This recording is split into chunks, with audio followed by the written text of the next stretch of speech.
Central Australia is legendary for its dryness, but there is water here, and the people who live here, the Warlpiri, need to know how to find it.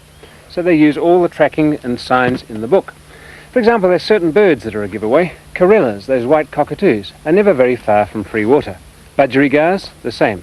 Pigeons are a good indicator that free water is near. So you go hunting and you could find a creek with like a waterhole where the birds are drinking. But often the creek looks like this, and it's not too promising if you're thirsty. Still, you can then look for other signs. Often you'll find where cattle or other animals, roos for example, have been scratching away in the creek bed. And that's a good indicator because they know where to find the water too. At other times, you find the lowest point and test it for yourself. Well, let's clear all this dry sand away. Now I'm using a spade, but for the traditional people, this is more the sort of thing you use. One of these, it's a very good shovel, and you can see already, despite the dryness of the surface, I'm getting down to damp sand. There's at least moisture there. Let's get cracking.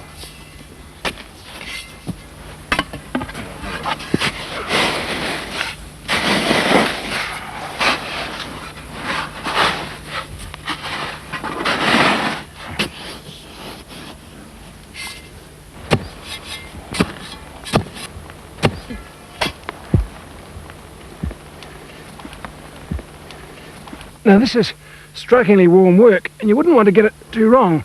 Fortunately, it looks as if we haven't, because that sand is now coming up not moist, but really soggy. It almost squishes. So there's free water down there. If I can get a bit lower, I'm almost down to the level of my arm. And you can hear it now starting to splish if I stir it up. And indeed, if you look into it, you can now see the water that's soaking into that hole.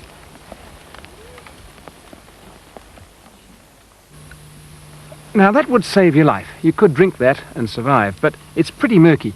It would be nice to get it cleaner if you just want to drink. So we'll leave that filling up for a bit and make one other bit of equipment. You might have it with you in the form of a cup. If not, cut something like a plastic flask down. Here goes. I just want a little baler. Work my way around there.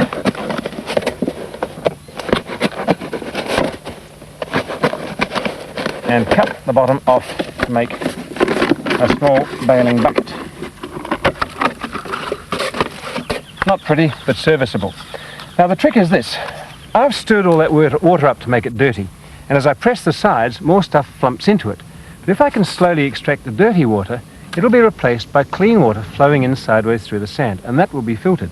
So if I go carefully and don't muck the hole about, I should be able to slowly bail the dirty water out. It will get gradually cleaner and cleaner. Well, let's see how it starts. That's the unpromising sort of dilute mud we're beginning with.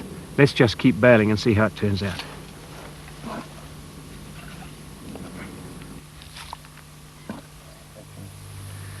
That's probably about halfway. It's not wonderful yet, but at least it's cleaner than it was. I'll give it a few more scoops.